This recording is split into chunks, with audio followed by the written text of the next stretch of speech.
Indrajit study point में आप सभी का स्वागत है। हम पढ़ रहे हैं क्लास 8 एनसीईआरटी सामाजिक एवं राजनीतिक जीवन का 10वां अध्याय है कानून और सामाजिक न्याय। कानून और सामाजिक न्याय क्या होता है इसके बारे में हम इसमें पढ़ेंगे। क्या आपको कक्षा 7 का बाजार में एक कीमत अध्याय याद है जो हम क्लास 7 में पढ़े हैं? उसमें एक चैप्टर का नाम था बाजार में एक कीमत। मतलब हर चीज का कीमत एक ही रहेगा, इधर जाओगे तो कहीं बढ़ा कहीं कम नहीं मिलेगा। वहां हमने देखा था कि बाजारों की श्रृंखला किस तरह कपास उत्पादनों को सुपर बाजार में कमीज खरीदने वाले ग्राहकों से जोड़ देते हैं। सुपर बाजार इंटरनेशनल मार्केट जो इस देश के बाहर जाए, चाहे छोटे से गांव से शहर में जाए, इस श्रृंखला में हर मोड़ पर क्रिया विलय चल रहा था। खरीदो बिक्रे मतलब किनो खरीदो बेचो, ये चल रहा था। चाहे कोई भी मोड़ हो देश का, हर नुक्कड़ चौराहे पर कोई कुछ खरीद रहा है तो कोई कुछ बेच रहा है, वैसा चल रहा था। कपास पैदा करने वाले छोटा किसान, कपास जो पैदा करता था छोटा किसान, इरोड के बुनकर या कपड़ा निर्यात कारखाने के मजदूर कमीज के उत्पादन में प्रत्यक्ष या अप्रत्यक्ष रूप से शामिल बहुत सारे लोग बाजार में शोषण का शिकार होते थे। अब जो लोग उनसे जुड़े थे, कारखाने से जुड़े थे, कपड़ा बनाने वाले कारखाने से जुड़े थे चाहे नहीं जुड़े थे, उन लोगों का शोषण बरकरार हो रहा था। जैसे में मालिकों का था कि काम करा लेंगे, पैसा नहीं देंगे, और जो छोटे मोटे वहां पर किसान है जो कपास पैदा करते थे, चाहे इरोड को बुन कर देते थे, तो उनका क्या था कि मतलब लागत लगा हमारा 3 रुपया, ठीक है, तो फायदा लेकर 5 रुपया मिलता तो ना, 3 रुपया लागत लगा 4 रुपया मिल रहा था। तो यह भी एक तरह का शोषण भी हुआ। काम का काम करा लिया, पैसा दिया नहीं। बाजार में हर जगह लोगों के शोषण की संभावना बनी रहती थी, चाहे वे मजदूर हो, उपभोक्ता हो या उत्पादक हो। चाहे वो मजदूर ही हो, चाहे वो इस्तेमाल करने वाला हो, चाहे पैदा करने वाला, ये हर जगह पर शोषण चलता रहता था। लोगों को इस तरह के शोषण से बचने के लिए सरकार कुछ कानून बनाती है। इस कानूनों के जरिए इस बात की कोशिश की जाती है कि बाजार में अनुचित तौर तरीकों पर अंकुश लगाया जाए। सरकार फिर बिल पारित करती है कि बाजार का खर्च, पैसा कितना लेना है कितना देना है, उस पर एक नियम लगा दिया जाए कि इतना ही सबको बेचना है, ना ही ज्यादा ना ही कम। आज अगर आप बिस्किट खरीदते हो पार्ले जी का, आप हिंदुस्तान के किसी भी राज्य में चल जाओ, किसी भी जिला में चल जाओ, किसी भी गांव में चल जाओ, बिस्किट 5 रुपए की मिलेगा। आइसक्रीम खरीदना, आइसक्रीम छोड़ो, आइसक्रीम नहीं, एक और एग्जांपल बताते हैं जिसमें से आ जाएगा आपको लैपटॉप। हिंदुस्तान के किसी भी राज्य में चल जाओ, आपका टैक्स उतना ही लगेगा। इलेक्ट्रिक सामान में कुछ भी खरीद लो, टैक्स उतना ही लगने वाला है। लेकिन नॉर्मल दुकान से खरीदोगे जो जीएसटी नहीं देता है, जो आपको बिल नहीं देता होगा, वो आपको मतलब मनचाहा आपको बिल दे सकता है, मनचाहा रुपया बताता है कि हमको इतना चाहिए। ये चित्र देखो, बड़ी बड़ी कंपनियां कौन बनाता है? पैसा बेशक कोई और लगाता हो, रुपया जितना भी लगता हो बेशक कोई अमीर खानदान का लगाता होगा, लेकिन उस कंपनी के बनाने का हकदार, उस कंपनी में जिसका हाथ कटा, जो अपने मेहनत लगाया, पसीना लगाया, वो है मजदूर। तो जो इंसान मजदूर की इज्जत नहीं करेगा ना, संसार भी उसकी इज्जत नहीं करती है। हम पढ़ रहे हैं कानून और सामाजिक न्याय। आइए बाजार की एक आम स्थिति को देखें जिसमें कानून बहुत मान्य रखता है। मसला मजदूरों के मेहनताना, मतलब उन जो काम करते हैं उसका पूरा का पूरा पैसा, मेहनताना मतलब मेहनत का पैसा, मेहनताना का है। निजी कंपनियां, ठेकेदार, कारोबारी लोग आमतौर पर ज्यादा से ज्यादा मुनाफा कमाने की कोशिश करते हैं। ये लाजमी है कि सबको ज्यादा मुनाफा कमाना चाहता है। मुनाफे की चाह में कई बार वे मजदूरों को उनका हक नहीं देते, और कई बार तो उनका मेहनताना तक नहीं देते। कई बार मुनाफे का तो थोड़ा ठीक है, मुनाफे का कुछ भी मजदूर को देना चाहिए ना।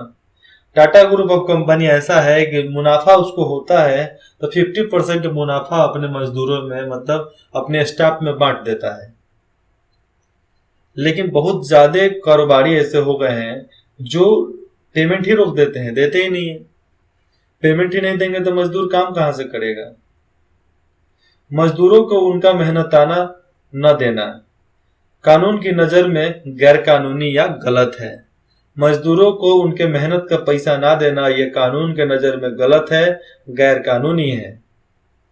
मजदूरों को मेहनताना कम मिले या उनको वाजिब मेहनताना मिले, इस बात को सुनिश्चित करने के लिए न्यूनतम वेतन की भी एक कानून बनाया गया। अब देखो, मजदूर जो मेहनत कर रहे हैं उनको कितना रुपया देना चाहिए, ठीक है, उनके मेहनत के हिसाब से उनका दाम सुनिश्चित कर दिया गया। वाजिब मेहनताना, जितना अच्छा काम उतना रुपया, काम खराब रुपया खराब नहीं मिलेगा। इस कानून के तहत किसी भी मजदूरों को न्यूनतम वेतन, मतलब एक तय जो वेतन होता है, न्यूनतम वेतन से कम मजदूरी नहीं दी जा सकती। सरकार का आदेश है कि जो भी मजदूर हो, जो भी, आजकल तो होता क्या है, प्राइवेट स्कूल वाले टीचर को रख लेते हैं। प्राइवेट स्कूल को डीड साइन करना पड़ता है, एक फॉर्म सबमिट करना पड़ता है रजिस्ट्रेशन के समय कि हम अपने टीचर को इतना रुपया देते हैं, और उतना देगा नहीं, आधा ही देगा, लेकिन सिग्नेचर कराएगा कि हम उतना रुपया आपको दे चुके हैं। न्यूनतम वेतन में हर कुछ साल में बढ़ोतरी कर दी जाती है, और जो उनका वेतन होता है उसमें बढ़ोतरी हर साल में कर दिया जाता है, क्योंकि महंगाई भी हर साल बढ़ती रहती है। वो क्यों रुके, किसके लिए रुके।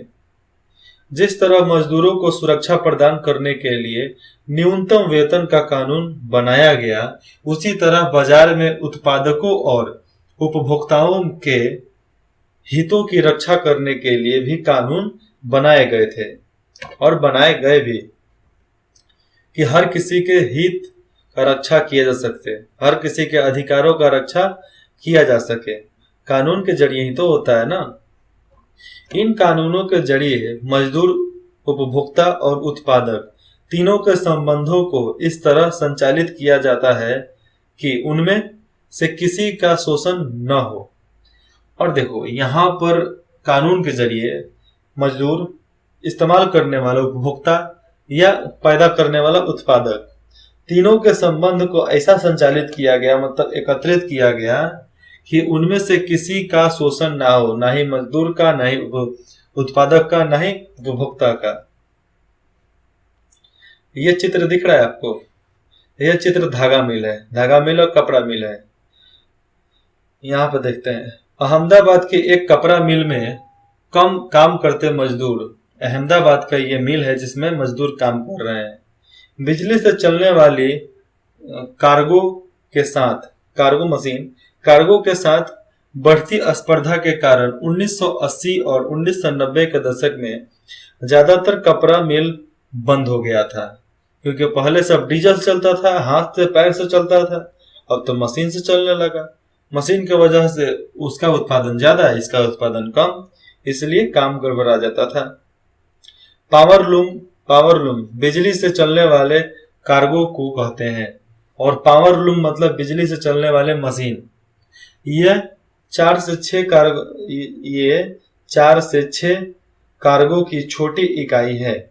इन कार्गो के मालिक, जो भी इस कारखाने के मालिक है, कार्गो के मालिक खुद उन पर कम काम करते हैं, मतलब हर मशीन पे कोई जो खाली हो गया उस पर मालिक भी काम करते हैं, और परिवार के लोग के साथ बाहर के श्रमिकों को भी काम में लगाते हैं।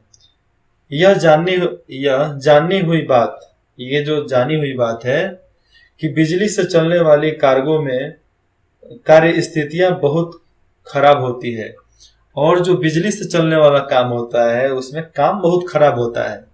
देखो, पहले हाथ से था कि सब कोई एकदम बारीक नजर से उसमें सब चीज रेसा वैसा डालेगा, लेकिन मशीन से हो गया तो कंप्यूटराइज है, जो उसका मन करेगा वही करेगा। जो कंप्यूटर में फिट हो गया, एक धागा टूट गया तो बस वो टूटले चला जाएगा। तो ऐसी स्थिति बन जाती थी। ये कोई नई वाली बात नहीं है, ये सब आम बात है। तालिका संख्या 1 में विभिन्न पक्षों की सुरक्षा से संबंधित कुछ महत्वपूर्ण कानून दिए गए हैं। इनमें से दिए गए कॉलम 2 और 3 में बताया गया है कि ये कानून क्यों और किसके लिए जरूरी है। कक्षा में चर्चा के आधार पर इस तालिका के खाली खानों को भरें। देखिए, 1 नंबर में है कानून, 2 नंबर में है इसकी जरूरत क्यों, यह कानून किसके हित में है। 1 है न्यूनतम मेहनताना कानून। इसमें यह सुनिश्चित किया गया है कि किसी का भी मेहनताना एक निर्धारित न्यूनतम राशि से कम नहीं होना चाहिए। जरूरत क्यों है? बहुत सारे मजदूरों को उनके मालिक सही मेहनताना नहीं देते हैं, सही रुपया नहीं देते हैं, मेहनत की कमाई नहीं देते हैं। चूंकि मजदूरों को काम की जरूरत होती है, इसलिए वे सौदेबाजी भी नहीं कर पाते, और मजदूर को काम चाहिए इसलिए सौदेबाजी भी मालिक से नहीं कर सकते। बहुत कम मजदूरी पर ही काम करने को तैयार हो जाते हैं। यह कानून किसके हित में है? यह कानून सारे मजदूरों, खास तौर से खेत मजदूरों, निर्माण मजदूरों, फैक्ट्री मजदूरों, घरेलू नौकरों और आदि के हितों की सुरक्षा के लिए बनाया गया है। फिर नीचे है कार्यस्थल पर पर्याप्त सुरक्षा व्यवस्था का इंतजाम करने वाले कानून। उदाहरण के लिए चेतावनी, अलार्म, आपातकालीन द्वारा आदि सही ढंग से काम कर रहे हो। मतलब जो भी वहां पर सुरक्षा इंतजाम हो, सही से काम कर रहा हो। इसकी जरूरत क्या है? रक्षा के लिए। यह कानून किसके हित में है? सारे मजदूरों के हित में है, समाजों के हित में है। अब देखो, चीजों की गुणवत्ता निर्धारित मानकों के अनुरूप होनी चाहिए, यह बताने वाले कानून। उदाहरणों के लिए विद्युत उपकरण सुरक्षा मानकों के अनुरूप होने चाहिए। मतलब जिसको जितना भूख है उतना ही खिलाना चाहिए ना, ज्यादा थोड़े खिलाना चाहिए। अब किसके हित में है? विद्युत उपकरणों भोजन, दवाई आदि की खराब गुणवत्ता के कारण उपभोक्ताओं का जीवन खतरे में पड़ सकता है।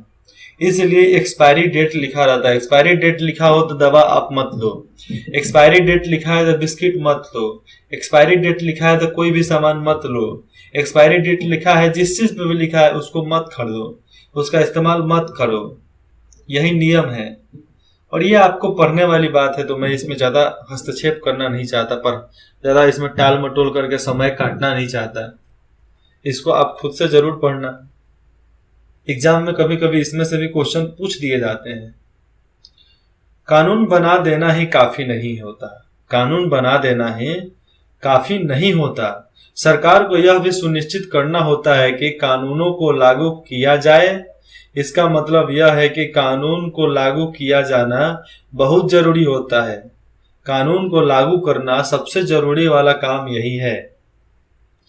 जब कोई कानून ताकतवर लोगों से कमजोर लोगों की रक्षा के लिए बनाया जाता है, कोई भी कानून ताकतवर लोगों से कमजोर लोगों को बचाने के लिए होता है, तो उसको लागू करना भी महत्वपूर्ण बन जाता है। उदाहरणों के लिए, क्योंकि सबसे बड़ा है कि ताकतवर लोग तो छोटे लोगों को समझते नहीं है ना। उदाहरण के लिए प्रत्येक मजदूरों को सही वेतन मिले, यह सुनिश्चित करने के लिए सरकार को कार्यस्थल का नियमित रूप से निरीक्षण करना चाहिए, और अगर कोई कानून का उल्लंघन करता है तो उसको सजा देनी चाहिए। सरकार को अपना काम बखूबी करेगा तब ना सरकार कुछ भी कर पाएगा आगे जीवन के लिए, चाहे अपने सत्ता के लिए और नहीं तो मजदूरों की जिंदगी के लिए। मजदूर की जिंदगी का लोग तो कौड़ी के बराबर मानने लगे हैं। अगर मजदूर गरीब या शक्तिहीन है, अगर मजदूर गरीब है और कमजोर है, तो आमदनी गंवाने या बदले की कार्रवाई, देखो यहाँ पर है, तो आमदनी गंवाने, आमदनी को हाथ से निकाल देना, खर्चा कर देना, या बदले की कार्रवाई के डर से वह कम वेतन पर भी काम करने के लिए तैयार हो जाते हैं। और देखो, बदले की कोई कार्रवाई क्या सुन ले, डरने की वजह से लोग कम वेतन में ही काम करना चालू कर देते हैं।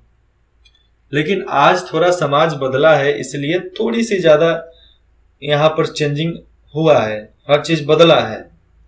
मालिक भी इस बात को अच्छी तरह समझते हैं, वे अपनी ताकत का इस्तेमाल करते हैं। मालिक इस बात को समझकर कि वो तो ज्यादा जबान लड़ाएंगे, नौकरी से निकाल देंगे भैया, वो काम खत्म, इसलिए मालिक भी एकदम टंच, और नौकर है कि भैया निकाल देंगे तो हम खाएंगे पिएंगे का, इसलिए चुपचाप गाली सुनो।